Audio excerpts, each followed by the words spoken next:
Hello everyone, welcome to पाठशाला bye KP. So the पंडित का weekly mock test live है और ये मॉक टेस्ट नंबर 9 है। इसका मैं हर बार की तरह मैथ्स का सॉल्यूशन लेके आया हूँ, ठीक है। और सारे सवाल का बेस्ट सॉल्यूशन है, तो अंत तक बने रहें आप लोग। और CHSL का एग्ज़ाम आज से स्टार्ट हो गया है, तो जितने भी CHSL एस्पिरेंट हैं उनको बेस्ट ऑफ लक। और कोई भी क्वेश्चन को ईगो पे नहीं लेना है। हो सकता है आपको क्वेश्चन को ईगो पे लेने से आपका पूरा साल बेकार हो जाए, इसीलिए इन सब चीज़ का ध्यान रखते हुए पेपर को अटेम्प्ट करें। और ज़्यादा हाइप क्रिएट ना करें कि ये CHSL का एग्ज़ाम है, और जिस तरह से आप लोग मॉक देते थे घर में उसी तरह से पेपर को अटेम्प्ट करें, ठीक है। चलिए स्टार्ट करते हैं, पहले क्वेश्चन पे आते हैं। पहला क्वेश्चन है, the angles of triangle are 2x - 1, x + 10 and x - 1। Find the largest angle of the triangle, ठीक है। तो sum of all angle of triangle कितना होता है? 180 होता है। इनको जोड़ेंगे, इनको जोड़ने के बाद क्या आएगा? 2x + x + x कितना हो जाएगा? 4x - 1 + 10 -2 तो हो जाएगा +8 = 180 डिग्री, ठीक है। तो 4x बराबर कितना हो जाएगा? 4x बराबर हो जाएगा 180 डिग्री। यहाँ पे डिग्री देना चाहिए इनको। 180 डिग्री -8 डिग्री यानी कि 172 डिग्री 4x बराबर हो जाएगा। तो x बराबर यहाँ से कितना हो जाएगा? 172/4।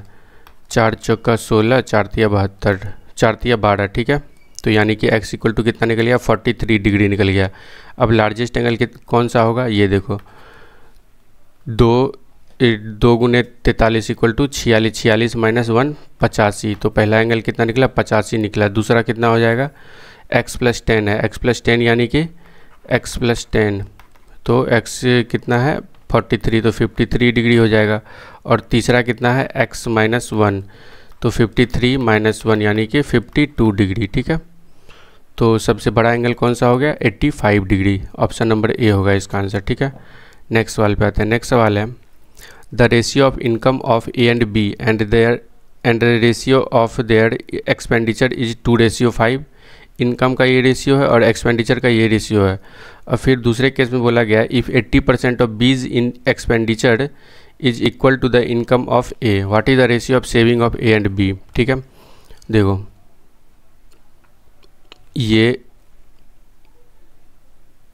A और B का इनकम का रेशियो है और एक्सपेंडिचर का रेशियो है, ठीक है। इनकम का रेशियो कितना दिया हुआ है? 3:7 दिया हुआ है, और एक्सपेंडिचर का 2:5 दिया हुआ है। इसको x से मल्टीप्लाई कर लेते हैं, इसको भी, तो x इसमें भी मल्टीप्लाई करना पड़ेगा। इसको y से कर लेते हैं एक्सपेंडिचर को। अब बोला क्या गया है? बीज एक्सपेंडिचर 80% ऑफ बीज एक्सपेंडिचर। बी का एक्सपेंडिचर कितना है? बी का एक्सपेंडिचर 5y है, ठीक है। बी का एक्सपेंडिचर 5y है। 5y × 80% का वैल्यू क्या होता है? 4/5 होता है, ठीक है। इक्वल टू ए का income of a is equal to income of a का इनकम कितना है? 3x है, ठीक है। तो 5 से 5 ये कैंसिल हो जाएगा। x से y का रेशियो क्या हो जाएगा? y को इधर ले जाएंगे और 3 को इधर लाएंगे, तो x/y कितना हो जाएगा? 4/3, ठीक है। 4/3 हो जाएगा। अब x का वैल्यू यहाँ पुट कर लो और y का वैल्यू x के जगह 4 पुट कर लो, y के जगह 3 पुट कर लो, ठीक है। रेशियो में ही है तो प्रॉब्लम नहीं होगा।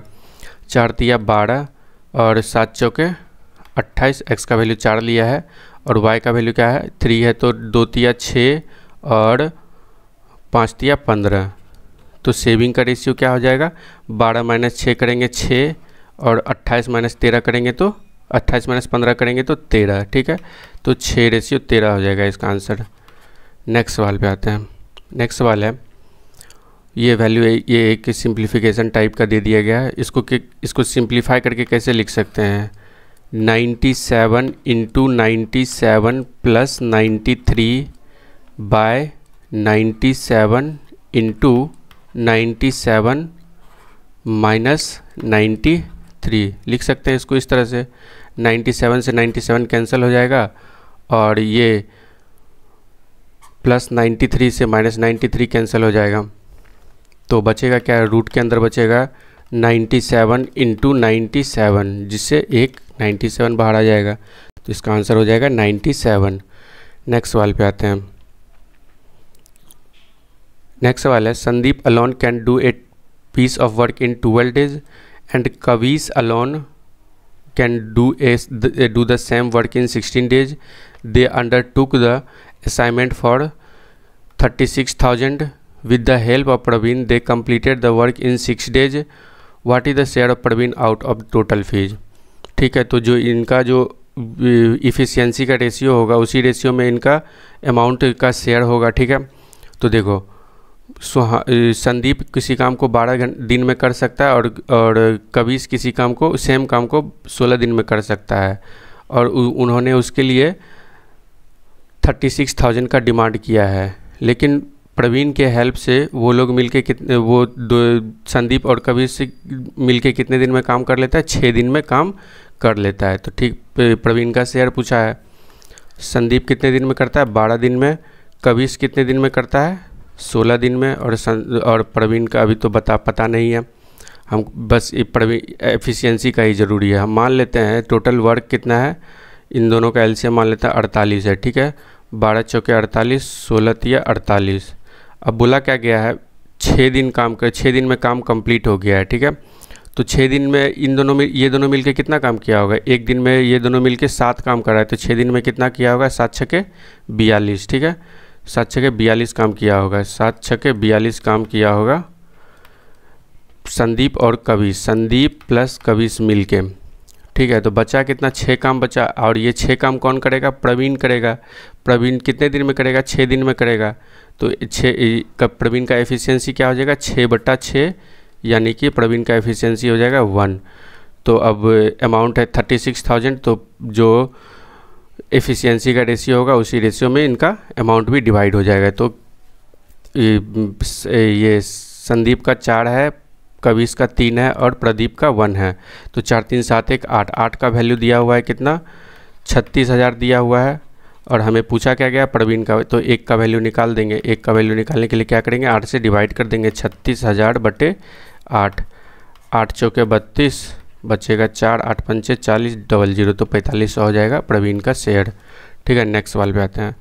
नेक्स्ट सवाल है A 350 meter long train running at a uniform speed crosses a platform in 150 seconds and a man standing on platform is 50 seconds. What is the length of platform? Metre में पूछ रहा है. देखो, एक ट्रेन 350 मीटर का है जो एक प्लेटफॉर्म को 150 सेकेंड में क्रॉस करता है, लेकिन एक पर्सन अगर प्लेटफॉर्म पे खड़ा है तो उस पर्सन को क्रॉस करता है 50 सेकेंड में. उस पर्सन को क्रॉस करता है मतलब अपना डिस्टेंस क्रॉस करता है. तो स्पीड क्या हो जाएगा? स्पीड ऑफ ट्रेन क्या हो जाएगा? 350/50, यानी कि 7 मीटर पर सेकेंड हो गया ट्रेन का स्पीड. ठीक है, अब जब प्लेटफॉर्म को क्रॉस करेगा तो वो अपना डिस्टेंस कवर करेगा और प्लेटफॉर्म का भी. प्लेटफॉर्म का मान लेते हैं x है बटे 7 इक्वल टू कितने सेकेंड में करता है? 150 सेकेंड में. ठीक है, तो यही हो गया इक्वेशन. 15 सत्ते 105 होता है, यानी कि 1050 हो जाएगा. 350 प्लस x इक्वल टू कितना हो जाएगा? 1050. तो x का वैल्यू क्या आ जाएगा? यहाँ से 1050 माइनस 350 करेंगे तो 700 आ जाएगा, यानी कि प्लेटफॉर्म का लेंथ कितना हो जाएगा? 700 हो जाएगा. नेक्स्ट सवाल पे आते हैं. 3 successive discount of 30% is equivalent to single discount. 30% का फ्रैक्शनल वैल्यू क्या होता है? 3/10 होता है. ठीक है, 3/10 होता है. अब देखो, 10 में से कितना डिस्काउंट दे रहा है? 3 का डिस्काउंट दे रहा है, तो कितना हो जाएगा? 10 से 7 हो जाएगा. और ये 3 बार दे रहा है, तो 10 का क्यूब बाय 7 रेशियो 7 का क्यूब हो जाएगा. ठीक है, तो पहले अमाउंट था 1000, 3 साल बाद अमाउंट हो जाएगा 1000. तो और 3 सक्सेसिव डिस्काउंट के बाद ये क्या हो जाएगा? 1000 रेशियो 7 का क्यूब कितना होता है? 343. तो उसको डिस्काउंट कितना पड़ गया? डिस्काउंट कितना दिया वो? 756. ठीक है, इतना डिस्काउंट दिया. किस में डिस्काउंट दिया? 1000 में. इसको परसेंटेज में चेंज करेंगे तो 100 से मल्टीप्लाई कर देंगे तो क्या हो जाएगा? 65.7% हो जाएगा. इतना डिस्काउंट दिया. 30% का 3 सक्सेसिव डिस्काउंट कितना हो गया? 65.7%. नेक्स्ट सवाल पे था. नेक्स्ट सवाल है x⁴ plus 1/x⁴ equal to इतना दिया हुआ है, इसका वैल्यू पूछा गया है। ठीक है, देखो इसको कंप्लीटिंग स्क्वायर मेथड से करेंगे, दोनों तरफ 2 ऐड कर लेते हैं, x⁴ plus 1/x⁴ plus 2 equal to 2 add करेंगे इधर तो कितना हो जाएगा 121 हो जाएगा। ठीक है, अब देखो ये क्या है x इसमें x² इंटू 1/x² लिख सकते हैं। ठीक है, तो ये क्या हो गया x² प्लस 1/x² का होल स्क्वायर बन गया ये इक्वल टू 121, जहाँ से x² प्लस 1/x² कितना निकल जाएगा 11 निकल जाएगा। ठीक है, √121 करेंगे तो 11 निकल जाएगा। अब फिर क्या करेंगे, इसमें इसमें देखो अगर 2 ऐड करेंगे तो ये इसका √अंडर करेंगे √13 तो कोई वैल्यू नहीं आएगा एक, लेकिन अगर हम इसमें 2 माइनस करें रूट में आ जाएगा, अगर 2 माइनस करें तो 9 आएगा और 9 का रूट क्या होता है 3 आता है, तो हम 2 इसमें 2 माइनस करेंगे। ठीक है, तो 2 माइनस करेंगे अगर, तो इधर भी 2 माइनस करेंगे तो ये क्या बन जाएगा, ये बन जाएगा x माइनस 1/x का होल स्क्वायर, √अंडर करेंगे 9। ठीक है, कितना हो जाएगा 3, तो x माइनस 1/x कितना निकल गया 3 निकल गया, तो x² minus 1 equal to x इधर जाके मल्टीप्लाई हो जाएगा 3x, तो x² minus 3x equal to कितना हो जाएगा 1 आ गया। ठीक है, x² minus 3x equal to कितना आ गया 1 आ गया। अब देखो यहाँ ये इसका वैल्यू पूछा गया है, x² माइनस 3x प्लस 4 का वैल्यू पूछा गया है, यहाँ से यहाँ तक का वैल्यू कितना निकाले हम लोग 1 निकाले हैं, 1 प्लस 4 इक्वल टू कितना हो जाएगा 5 हो जाएगा। ठीक है, नेक्स्ट सवाल पे आते हैं। नेक्स्ट सवाल है 36 man can complete work in 12 days. 36 आदमी मिलके किसी काम को कितने दिन में कर सकता है 12 दिन में, तो टोटल वर्क कितना हो जाएगा, टोटल वर्क हो जाएगा 36 × 12। ठीक है, they started working together and 9 more men of same capacity join them and after they have worked for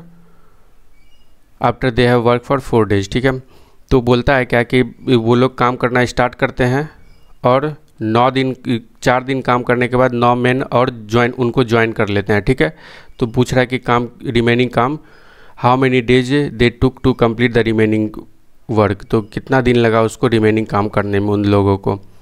total work ये दिया हुआ है और 36 लोग मिलके पहले 4 दिन काम किए। ठीक है, 36 लोग मिलके 4 काम किए, प्लस अब जो है 9 लोग बढ़ गया, 36 में प्लस 9 कितना हो जाएगा 45, मान लेते हैं ये लोग मिलके x डे काम किया है। ठीक है, अब देखो 36 × 12 इधर है इक्वल टू 36 माइनस इंटू 4 है, इधर लाएंगे तो क्या हो जाएगा 36, 12 में 4 गया 8, 36 × 8 हो जाएगा इंटू 45 x हो जाएगा। ठीक है, 9 चौके 36, 9 पचे 45, तो x का वैल्यू क्या आ जाएगा यहाँ से 8 चौके 32/5 आ जाएगा, यानी कि 5 छके 30, 2 32। तो रिमेनिंग काम को उसको करने में कितना टाइम लगेगा 6 होल 2/5 डेज। ठीक है, नेक्स्ट सवाल पे आते हैं। नेक्स्ट सवाल है sec 2θ plus 36 degree equal to cosec 4θ, और जो है थीटा है वो 0 से 90 के बीच है, तो इसका वैल्यू पूछा गया है। ठीक है, यहाँ से यहाँ इसका वैल्यू पूछा गया cos 3θ tan 2θ tan 8θ cos 10θ और cosec 7θ। अब देखो जब sec थीटा बराबर cosec अल्फ़ा होता है, cosec अल्फ़ा होता है, यानी कि थीटा प्लस अल्फ़ा कितना होगा 90 डिग्री हो जाएगा। ठीक है, तो इन दोनों का सम कितना होगा 90 डिग्री, यानी कि 2θ plus 36 degree plus 4θ equal to कितना हो जाएगा 90 डिग्री हो जाएगा। तो 4 2 6 6θ 90 माइनस 36 करेंगे तो कितना हो जाएगा 54 डिग्री, तो थीटा बराबर कितना हो जाएगा 9 डिग्री।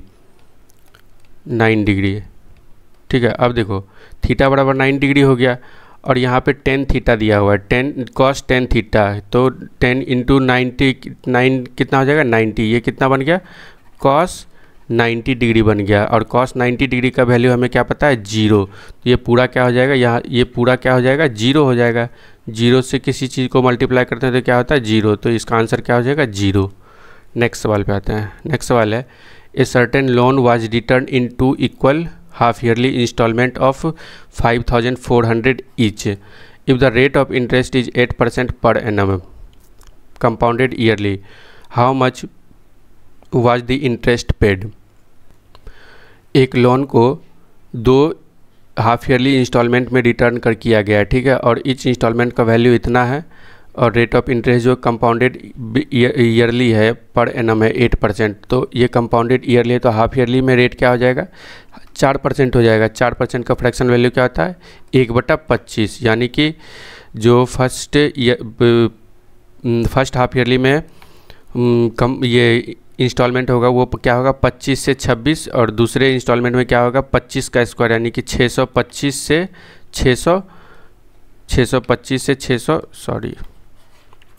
25 का स्क्वायर यानी कि 625 और 26 का स्क्वायर यानी कि 676 हो जाएगा। अब इंस्टॉलमेंट तो सेम होता है तो सेम करेंगे, इन ये पहला ईयर का इंस्टॉलमेंट और दूसरा ईयर का इंस्टॉलमेंट को सेम करेंगे। तो इसमें क्या करेंगे, इसमें 26 से मल्टीप्लाई करना पड़ेगा, और इसमें 26 से मल्टीप्लाई किए हैं तो इसमें भी 26 से मल्टीप्लाई करना पड़ेगा, ठीक है।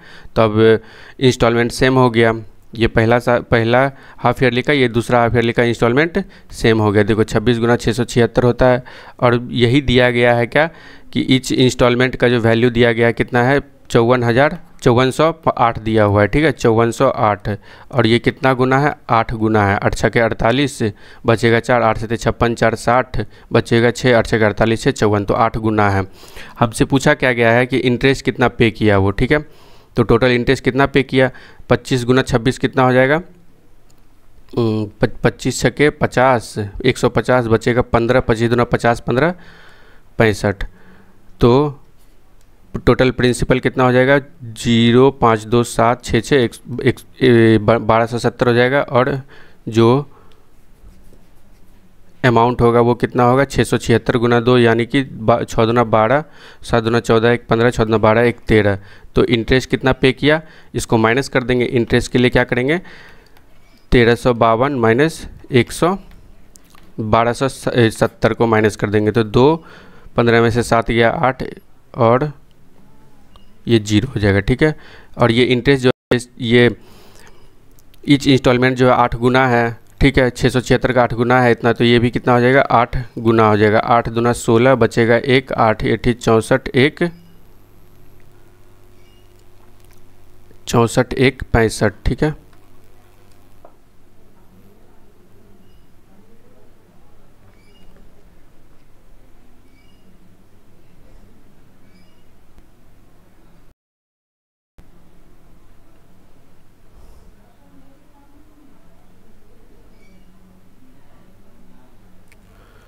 ओह सॉरी, इन दोनों को ऐड करेंगे, 1 मिनट। देखो इन दोनों को ऐड करेंगे तो क्या हो जाएगा 650 प्लस 625 को ऐड करेंगे, थोड़ा सा गलती हो गया तो यहाँ 5 आएगा, ठीक है। 5 5 2 7 6 6 12 थे 1275 आएगा, यहाँ 1270 हो गया था मेरे से, ठीक है। इसको में 1275 माइनस करेंगे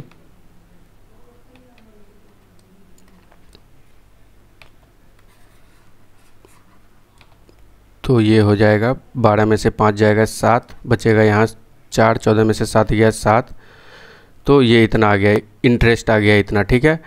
और ये 8 गुना है तो ये भी कितना हो जाएगा 8 गुना, 8 7 56 बचेगा 5, 8 से 56 5 61, तो 616 हो जाएगा इसका आंसर, ठीक है। 616 रुपये हो जाएगा इंटरेस्ट। 1 मिनट के रिकॉर्ड हो रहा है या नहीं हो रहा है। चलो नेक्स्ट सवाल पे आते हैं। नेक्स्ट सवाल है द 10 डिजिट नंबर 2x10 इतना दिया, ये एक 10 डिजिट का नंबर है जो एग्जैक्टली डिविजिबल है किससे 24, यानी कि 3 और 8 से डिविजिबल होगा। If x and y are natural numbers, x और y जो है नेचुरल नंबर है, then least value of x plus y, ठीक है। तो लीस्ट वैल्यू पूछ रहा है, हम y का वैल्यू मान लेते हैं 0, लीस्ट वैल्यू के लिए हम y का वैल्यू मान लेते हैं 0। तो लास्ट 8 से डिविजिबिलिटी का रूल क्या है कि लास्ट 3 डिजिट 8 से डिविजिबल होना चाहिए, तो ये लास्ट का 3 डिजिट 0 0 8 यानी कि 8 से डिविजिबल है। अब देखो 3 से डिविजिबिलिटी का रूल क्या होता है कि सम जितना भी इसमें नंबर है सबका सम 3 से डिविजिबल होना चाहिए, ठीक है। अब देखो ये 8 है, 8 1 9 3 12 1 13 1 14 2 16, तो 16 प्लस x आ गया। अब x का वैल्यू क्या रखे कि ये 3 से डिविजिबल हो जाए, तो x का वैल्यू कितना रखेंगे 2, लीस्ट वैल्यू रखेंगे x का, तो x का लीस्ट वैल्यू क्या हो जाएगा 2, 16 2 18, 18 3 से डिविजिबल है, तो x प्लस वाई कितना हो जाएगा x प्लस वाई यानी कि x इक्वल टू 2 और y इक्वल टू 0 यानी कि 2 हो जाएगा, ठीक है। नेक्स्ट सवाल पे आते हैं। नेक्स्ट सवाल है what is the simplified value, इसका वैल्यू पूछा हुआ है।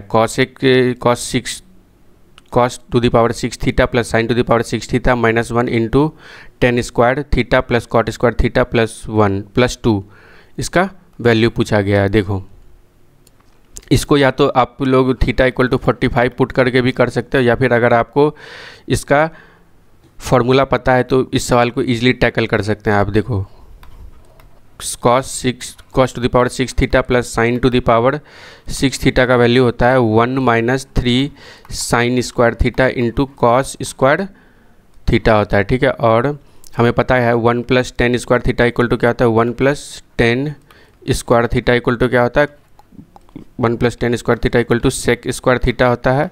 और 1 plus cot square theta equal to क्या होता है, कॉसेक स्क्वायर थीटा होता है। और एक फार्मूला लिख देता हूँ कॉसेक, जिसमें जो इसमें यूज हो रहा है कॉसेक, चलो ये बाद में लिखेंगे।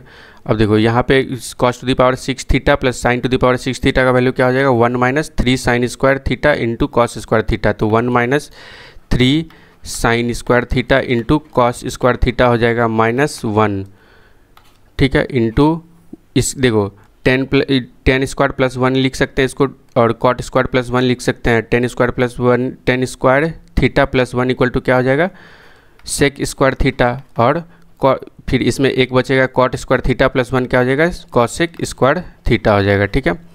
अब देखो 1 से 1 ये कैंसिल हो जाएगा, इसमें बचेगा क्या, -3 sine square theta into cos square theta into sec square theta plus cosec square theta का फॉर्मूला क्या होता है, cosec square theta into cosec square theta होता है, ठीक है।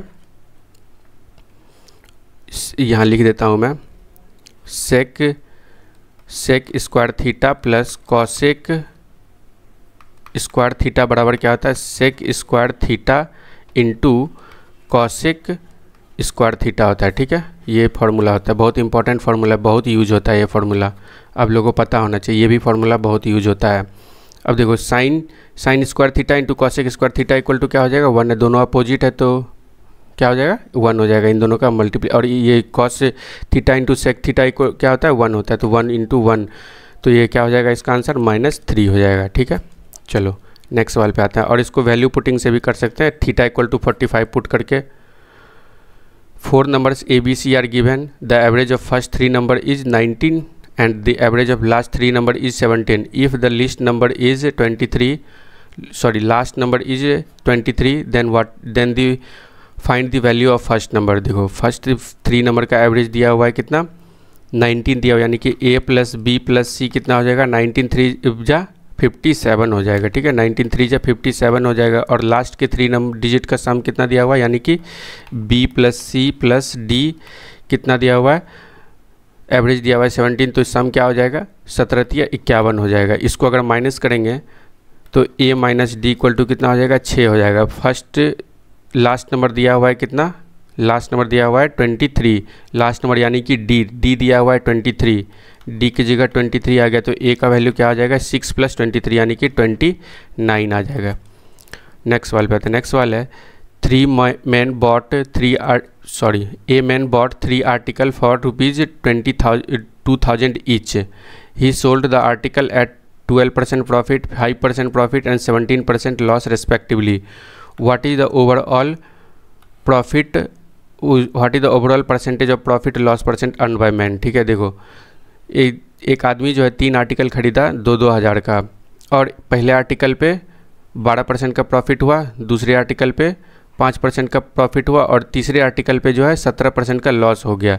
अब देखो जब सीपी सेम रहता है, तीनों आर्टिकल का सीपी सेम है, तो पहले आर्टिकल पे अगर 12% हुआ है, दूसरे आर्टिकल पे 5% का प्रॉफिट हुआ है, और तीसरे पे जो है 17% का प्रॉफिट हो गया। इन दोनों का सम 12 + 5 17%, जो पहले दूसरे पे 17% का प्रॉफिट हुआ और तीसरे पे पूरा लॉस हो गया, यानी कि जो है ओवरऑल कुछ फ़ायदा नहीं हुआ, क्योंकि सीपी सेम है, सीपी 2-2 है सब में। और मैं करके भी दिखा देता हूँ आपको, तो ओवरऑल जो क्या होगा, ना तो प्रॉफिट होगा ना तो लॉस होगा। देखो पहले में 2000 का 12% का प्रॉफिट, यानी कि 12 दूना 24 240, दूसरे में 5% का प्रॉफिट यानी कि 100 रुपया, तो टोटल प्रॉफिट कितना हो गया उसको 340 का प्रॉफिट हो गया। और फिर क्या बोला कि 2000 में थर्ड केस में 17% का लॉस हो गया, यानी कि 17% का लॉस हो गया।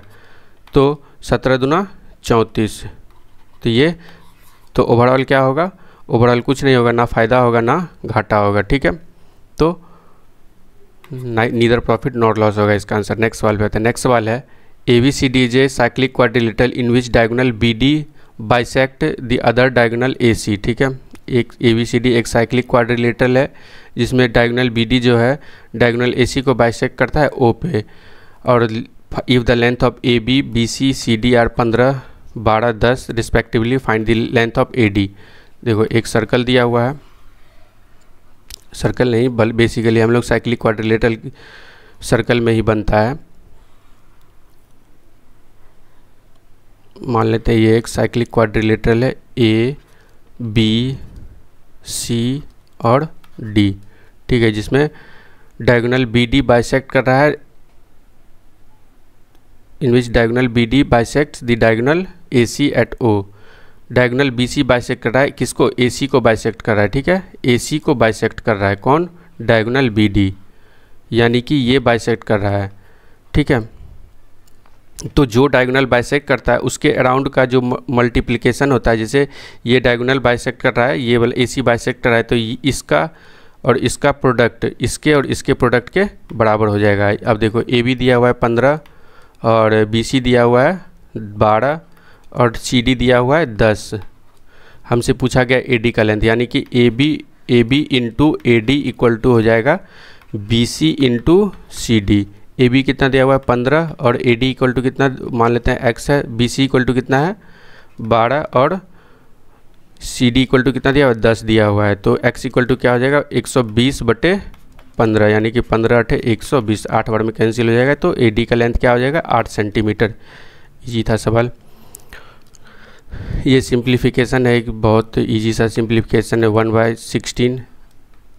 अब A² माइनस B² का फार्मूला था आप लोगों को पता ही होगा, तो हो जाता है 2A इंटू 2/B हो जाता है, ठीक है, इस तरह से हो जाता है। तो 2 दूना 4, 4 से ये कैंसिल हो जाएगा और यहाँ 4 बचेगा, और तो क्या हो जाएगा इसका फाइनल सिंप्लीफाई करके x/4y हो जाएगा, ठीक है, x/4y, ऑप्शन नंबर B।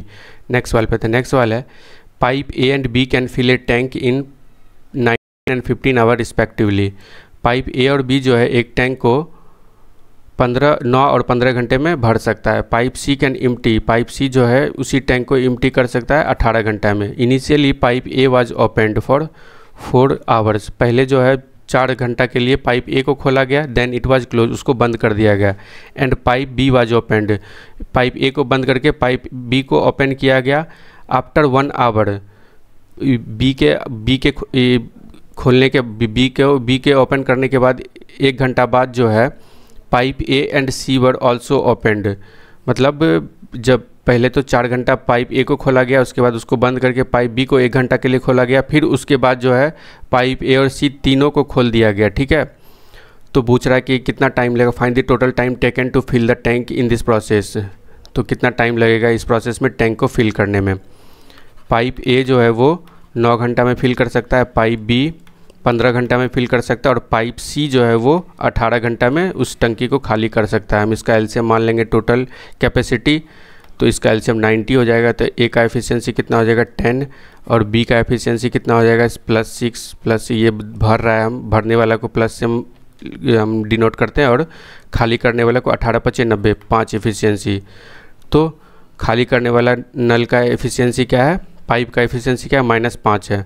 अब देखो पहले 4 घंटा जो है वो A को खोला गया, यानी कि 4 घंटा में A कितना भरा होगा 10 × 4 यानी कि 40 भरा होगा। बचा कितना भरने के लिए 90 - 40 करेंगे तो 90 - 40 करेंगे तो 50 बच गया। फिर जो है 1 घंटा के लिए B को खोला गया, एक घंटा में कितना भरा होगा 6 × 1 6 भरा होगा। अब कितना बच गया 50 - 6 करेंगे तो 44 बच गया, ठीक है। अब जो है फिर A और C को भी खोल दिया गया, ठीक है, B तो खुला हुआ है ही, A और C को भी खोल दिया गया। तो A B C मिलके 1 घंटा में कितना खाली करेगा या फिर भरेगा 1 घंटा में कितना बढ़ेगा, 10 प्लस 6 16, 16 माइनस 5 गया 11। तो ए प्लस बी प्लस सी मिल के 1 घंटा में कितना बढ़ेगा, 11 प्लस 6 10 प्लस 6 16, 16 माइनस 5 11 हो जाएगा। ठीक है, तो इतना यूनिट को कितना देर में भरेगा, तो 44/11 कर देंगे तो 4 घंटे में भरेगा। ठीक है, रिमेनिंग जो 44 बचा था उसको कितने घंटे में भरेगा, 4 घंटे में भरेगा। तो इन सब प्रोसेस में उसको टाइम क्या लगा है, पहले तो ए को 4 घंटा लगा, फिर बी को 1 घंटा लगा और फिर लास्ट में फिर 4 घंटा लगा। तो टोटल टाइम कितना हो गया, 4 4 8 1 9 घंटा। ठीक है, नेक्स्ट सवाल पे आते हैं। नेक्स्ट सवाल है, in a triangle q p r angle P is equal to 60 degree. एक ट्रायंगल है, मान लेते हैं एक ट्रायंगल है क्यू पी आर, एक ट्रायंगल है और एंगल P जो है वो कितना दिया हुआ है, 60 डिग्री दिया हुआ है। तो बोल रहा है if the length of radius of circle circumscribing the triangle q p are is 4√3 centimetre, find the length of side Q R. ठीक है, एक सर्कल है, ठीक है, सर्कल है, यहाँ पे उसका सेंटर है, उसका रेडियस कितना दिया हुआ है, 4√3 दिया हुआ है, 4√3। अब देखो इसको सॉल्व करने का डायरेक्ट फार्मूला है। तो अगर ये एक ट्रायंगल है पी क्यू आर और इसके सामने, इस एंगल के सामने ये साइड है क्यू आर और इसका लेंथ पूछ दिया गया है, तो क्यू आर इक्वल टू हो जाएगा सॉरी, तो इसमें सर्कम रेडियस भी दिया हुआ है, सर्कम रेडियस मान लेते हैं आर। सर्कम रेडियस बराबर क्या हो जाता है, क्यू आर बटे 2 साइन थीटा। ठीक है, थीटा कौन, जो इस साइड के अपोजिट में एंगल है वो, और ये क्यू आर की जगह तो ये क्यू आर ही हो गया। तो आर इक्वल टू कितना दिया हुआ है, 4√3 दिया हुआ है और क्यू आर की जगह मान लेते हैं एक्स है 2 गुना साइन 60 इक्वल टू क्या हो जाएगा, √3/2 हो जाएगा। 2 से 2 कैंसिल हो जाएगा, x इक्वल टू क्या हो जाएगा, 4√3 × 3। ठीक है, तो ये 4 तिया 12 हो जाएगा। ठीक है, इसका आंसर 12 हो जाएगा। अब देखो अगर आपको फार्मूला पता है तभी ये कर सकते हैं, अगर फार्मूला पता नहीं है, ये वाला फार्मूला अगर नहीं पता है तो इस सवाल को आप लोग नहीं कर सकते फार्मूला से। अब देखो दूसरा तरीका क्या है इसका करने का, अगर आपको फार्मूला नहीं पता है। ठीक है, देखो सर्किल के सर्कमफेरेंस पे यहाँ 60 डिग्री बन रहा है, तो यहाँ पे कितना बनेगा, 120 बनेगा। ठीक है, और हमें पता है ये इक्वली ये बाइसेक्टर होता है ये सर्कम रेडियस ट्रायंगल का।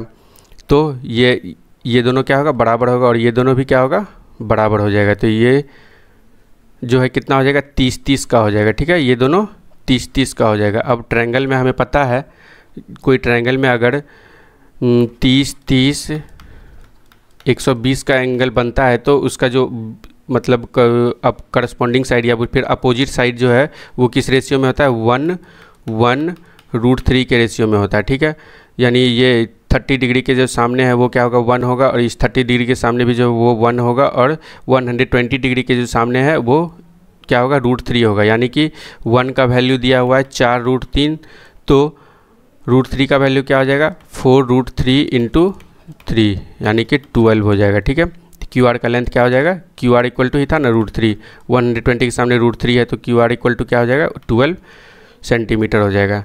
नेक्स्ट सवाल पे आता है। नेक्स्ट सवाल है, the distance between school and home of Chetan is 180 kilometre. Chetan के घर और स्कूल के बीच का डिस्टेंस कितना दिया हुआ है, 180 किलोमीटर दिया हुआ है।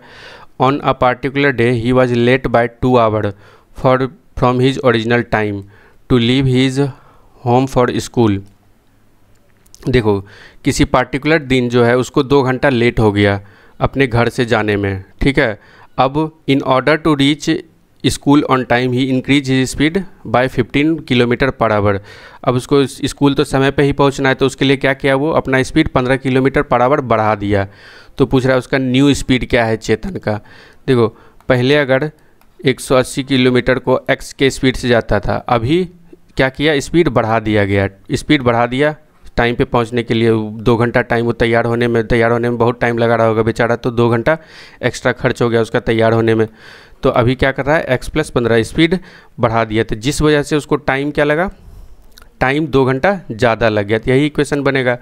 अब देखो यहाँ पर x का वैल्यू पुट करें हम, x का वैल्यू ऑप्शन से करते हैं इस सवाल को, और x का वैल्यू हम अगर 30 पुट करें क्या हो जाएगा, यहाँ 6 हो जाएगा, 30 180/30 कितना हो जाएगा, 6 हो जाएगा, और ये यहाँ पे 30 तो 180/45 यानी कि 4, 180/45 4 बार में कट जाता है, तो 6 - 4 = 2, यानी कि ये इक्वेशन सेटिस्फाई कर रहा है। तो जो उसका ओरिजिनल स्पीड था वो क्या था, 30 km/h, लेकिन अभी हमसे पूछा क्या गया, न्यू स्पीड पूछा गया, चेतन का न्यू स्पीड पूछा गया। न्यू स्पीड कितना होगा उसका, 30 + 15 45 हो जाएगा, 30 + 15 45 km/h हो जाएगा। नेक्स्ट सवाल पे आते हैं। नेक्स्ट सवाल है, from A cylindrical vessel having radius of base 7 cm and height 6 cm, water is poured into small hemispherical balls each of radius 3.5 cm. Find the number of ball that would be required to empty the cylindrical vessel. एक cylindrical vessel है जिसका base का radius दिया हुआ है 7 centimetre और height दिया हुआ है 6 सेंटीमीटर। उसमें जो वाटर है उसको क्या करे, एक मतलब बहुत सारा जो छोटा छोटा हेमिस्फेरिकल बॉल है उसमें डाला जा रहा है, ठीक है। तो बोल रहा है कि कितना हेमिस्फेरिकल बॉल लगेगा उस सिलेंडर के वाटर को पोर करने में। तो दोनों का क्या करेंगे, वॉल्यूम को बराबर कर देंगे। तो सिलेंडर का वॉल्यूम क्या होता है, पाई r² h, r कितना दिया हुआ, रेडियस कितना है 7 सेंटीमीटर, r गुने r इंटू h कितना दिया हुआ, 6 दिया हुआ है। अब n नंबर ऑफ बॉल लगेगा उसको, तो n इंटू हेमिस्फेरिकल बॉल का हेमिस्फेयर का वॉल्यूम क्या होता है, 2/3 पाई r² r² नहीं होता, r³ होता है। तो 3.5 इंटू 3.5 इंटू 3.5 हो जाएगा, ठीक है। पाई से पाई कैंसिल हो जाएगा, और 3.5 से ये 2 बार में कैंसिल होगा, और ये 3 से ये भी 2 बार में कैंसिल हो जाएगा। तो और ये 2 से 3 बार में, तो यहाँ से क्या आ गया, n का वैल्यू अगर हम निकालें तो n का वैल्यू क्या होगा, 2 3 दूना 6, 6 दूना 12, 12 तिया 36 बटे ये 3.5 का नीचे डिनोमिनेटर में आएगा।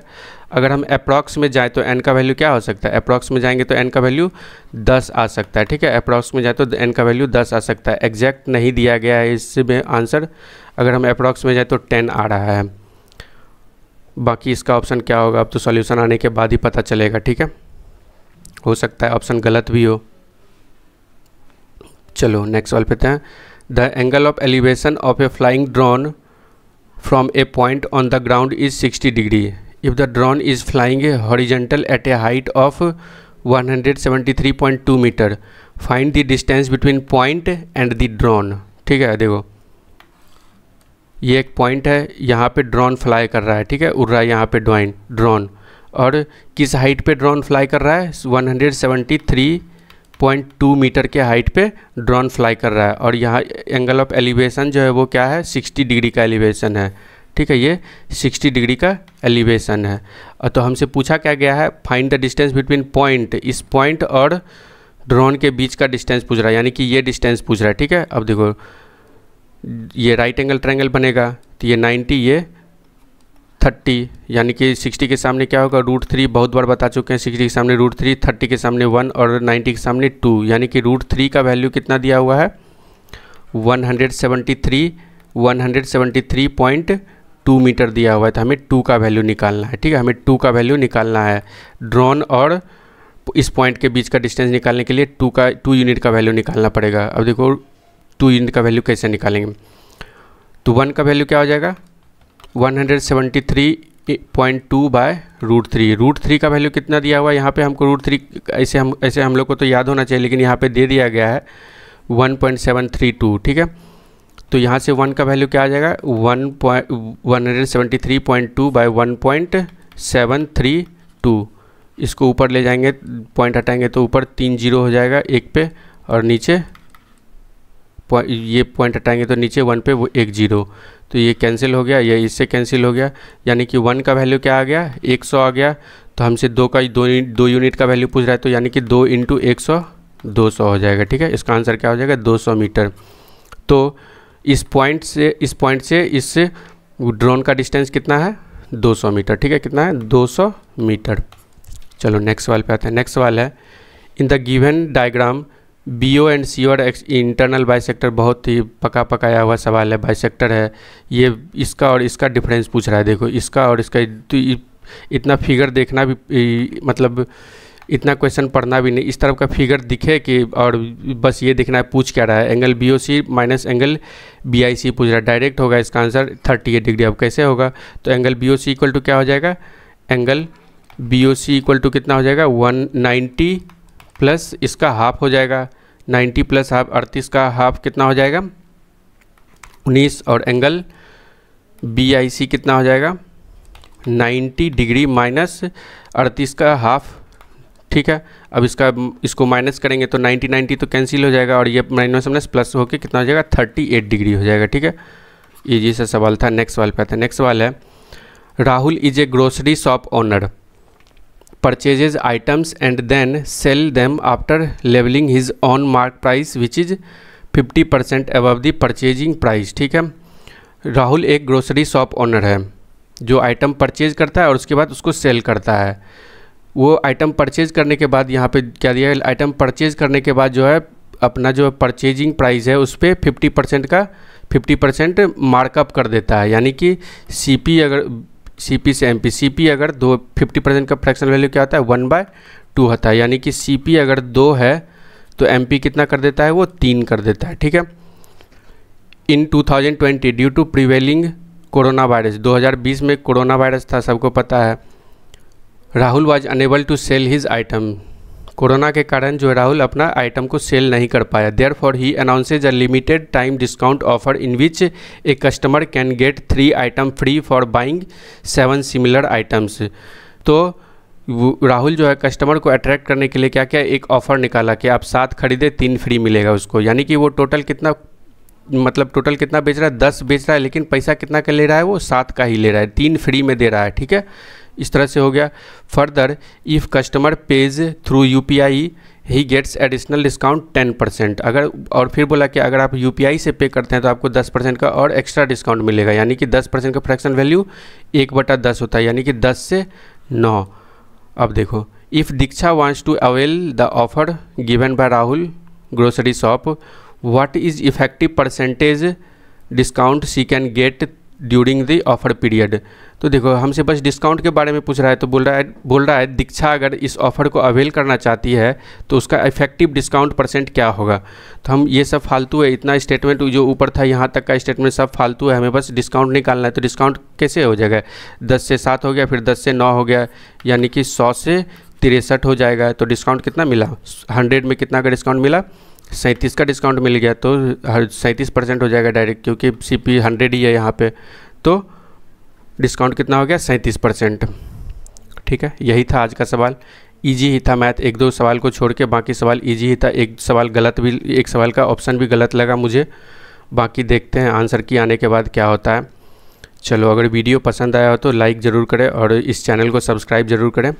धन्यवाद, मिलते हैं फिर नेक्स्ट वीडियो में।